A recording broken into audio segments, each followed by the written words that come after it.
بسم اللہ الرحمن الرحیم۔ حضرت ابو ہریرہ رضی اللہ تعالیٰ عنہ سے روایت ہے، نبی صلی اللہ علیہ وآلہ وسلم نے فرمایا، میرے علم میں یہ بات نہیں آنی چاہیے، اس سے اجتناب کرو کہ تم میں سے کسی کو میری حدیث سنائی جائے اور وہ اپنے پلنگ پر ٹیک لگائے بیٹھا ہو اور میری حدیث سن کر کہہ دے قرآن پڑھو۔ بات یہ ہے کہ جو بھی اچھی بات کہی گئی ہے وہ میں نے کہی ہے۔ بسم اللہ الرحمن الرحیم۔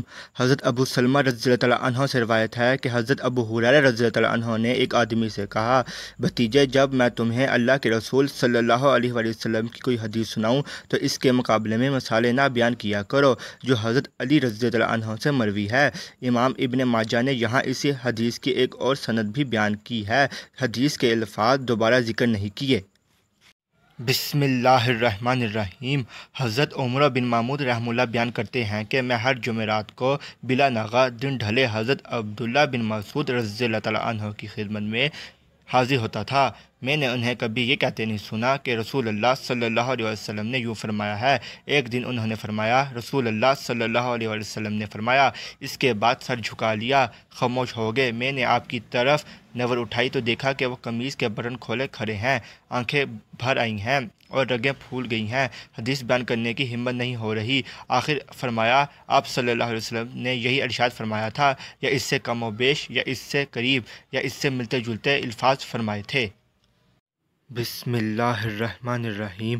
امام محمد بن سیرین رحمہ اللہ نے فرمایا، حضرت انس بن مالک رضی اللہ تعالیٰ عنہ جب رسول اللہ صلی اللہ علیہ وسلم کوئی حدیث بیان فرماتے تو اس کو مکمل کرنے کے بعد فرماتے، او کما قال رسول اللہ صلی اللہ علیہ وسلم، یا جس طرح اللہ کے رسول صلی اللہ علیہ وسلم نے فرمایا۔ بسم اللہ الرحمن الرحیم۔ حضرت عبد الرحمن بن ابی لیلہ رحمہ اللہ سے روایت ہے، انہوں نے فرمایا، ہم نے زید بن ارقم رضی اللہ تعالیٰ عنہ سے عرض کیا کہ ہمیں اللہ کے رسول صلی اللہ علیہ وآلہ وسلم کی حدیثیں سنائیے۔ انہوں نے فرمایا، ہم بوڑھے ہو گئے ہیں اور بھولنے لگے ہیں، جبکہ رسول اللہ صلی اللہ علیہ وسلم کی حدیث بیان کرنا بہت مشکل کام ہے۔ بسم اللہ الرحمن الرحیم۔ امام شعبی رحمہ اللہ سے روایت ہے، انہوں نے فرمایا، میں سال بھر حضرت عبداللہ بن عمر رضی اللہ تعالیٰ عنہ کی مجلس میں حاضر رہا۔ اس دوران میں نے انہیں کبھی رسول اللہ صلی اللہ علیہ وآلہ وسلم سے کوئی چیز بیان کرتے نہیں سنا۔ بسم اللہ الرحمن الرحیم۔ حضرت طاؤس رحمہ اللہ سے روایت ہے، انہوں نے فرمایا، میں نے حضرت عبداللہ بن عباس رضی اللہ تعالیٰ عنہ سے سنا، انہوں نے فرمایا، ہم حدیثیں یاد کیا کرتے تھے اور اللہ کے رسول صلی اللہ علیہ وآلہ وسلم کی حدیثیں یاد کی جاتی ہیں، لیکن جب تم نے سخت اور نرم زمین پر چلنا شروع کر دیا تو تم پر اعتماد دور کی بات ہے۔ بسم اللہ الرحمن الرحیم۔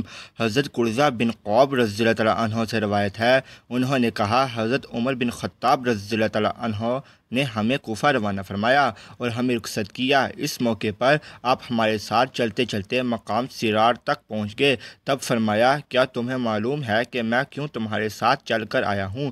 ہم نے عرض کیا، ہمارے اصحاب رسول صلی اللہ علیہ وآلہ وسلم ہونے کا حق سمجھتے ہوئے اور انصار کے حق کی ادائیگی کے خیال سے۔ فرمایا، بلکہ میں تو اس لیے تمہارے ساتھ چل کر آیا ہوں کہ میں تم سے ایک بات کہنا چاہتا تھا، میں نے چاہا کہ میرے اس چلنے کی وجہ سے تم اسے یاد رکھو تاکہ تمہیں یاد رہے کہ یہ وہ اہم نصیحت ہے جو حضرت عمر رضی اللہ عنہ نے مدینے سے اتنی دور ہمارے ساتھ آ کر ہمیں کی تھی۔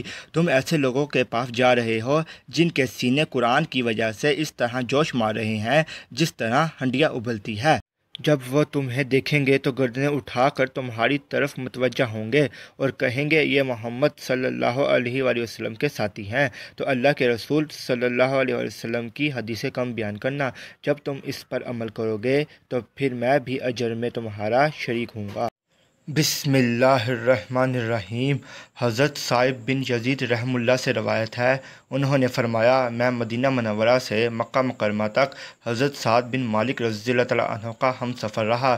پورے سفر میں نے آپ کو نبی صلی اللہ علیہ وآلہ وسلم سے ایک حدیث بھی روایت کرتے نہیں سنا۔ بسم اللہ الرحمن الرحیم۔ حضرت عبداللہ بن مسعود رضی اللہ تعالیٰ عنہ سے روایت ہے، رسول اللہ صلی اللہ علیہ وآلہ وسلم نے فرمایا، جس نے جان بوجھ کر مجھ پر جھوٹ باندھا، اسے چاہیے کہ جہنم کی آگ میں اپنا ٹھکانہ بنا لے۔